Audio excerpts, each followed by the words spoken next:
G'day YouTubers, homesteaders, home improvers, renovators.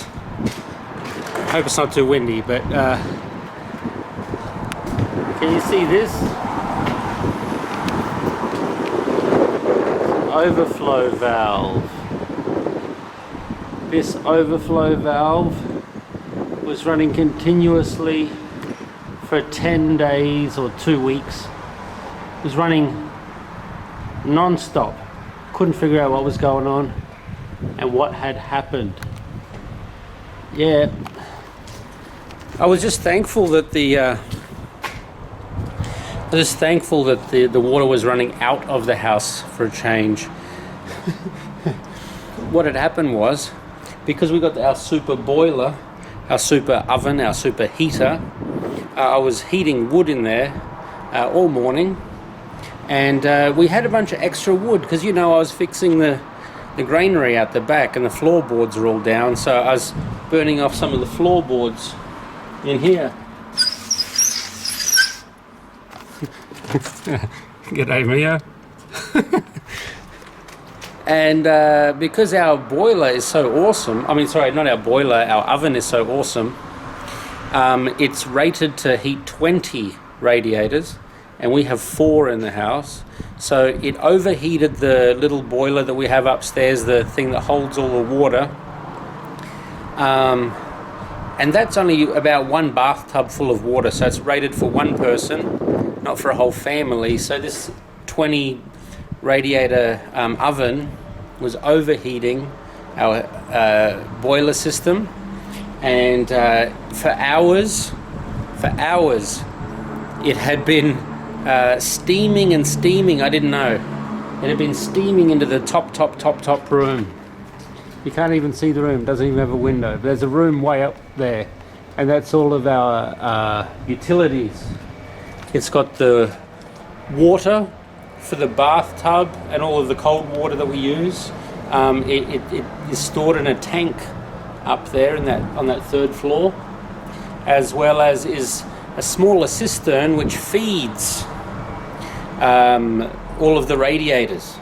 So that has to have water in it, or the radiators will dry out, and that would be a catastrophe. But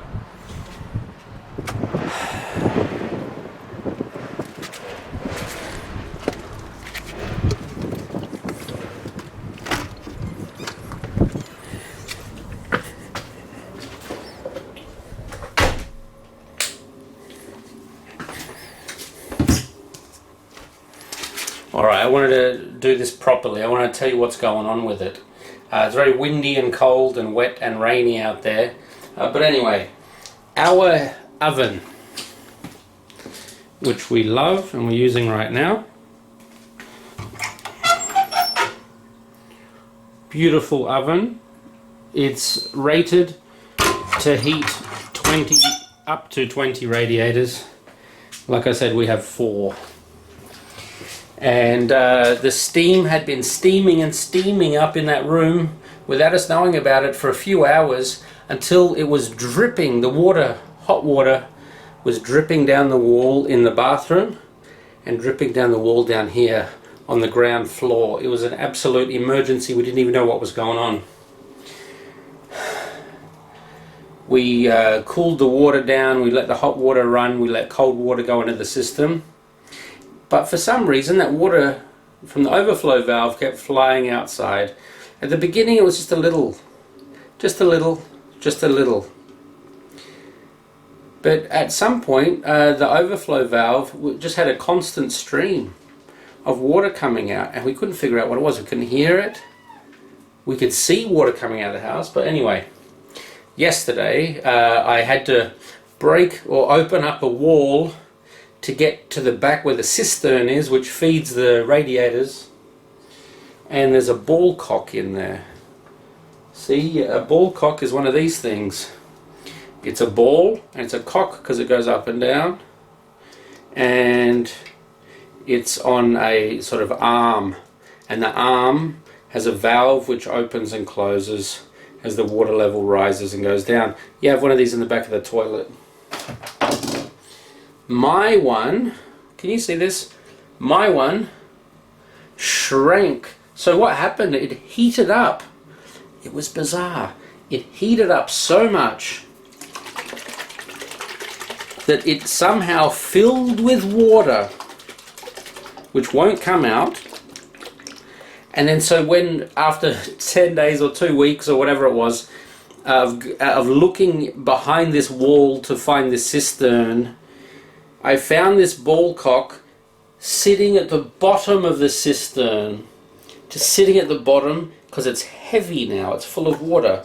There's almost no air in it whatsoever. You can hear a little air, but like 90% of this is full of water. I've never seen it before. If this has ever happened to you before, where your ballcock has imploded and sucked up water at the same time, I don't know how that happened. Maybe the water was really, really hot from all the steam. Hard to say. I didn't really witness it firsthand. This is the result. And to fix such a simple problem, I just got a bit of styrofoam, stuck it, I unscrewed the ballcock, stuck the styrofoam onto the little arm that goes up and down. Problem solved. It cost me absolutely zero money to fix. But you don't really want to have a piece of styrofoam moving up and down in the top of the toilet or the top of the water system, because pieces of this styrofoam could easily break off, and that hole is not going to be as secure as you'd like it to be. And as these pieces break off, they go into your water system, and they can cause all kinds of headaches. I bought this morning, believe it or not.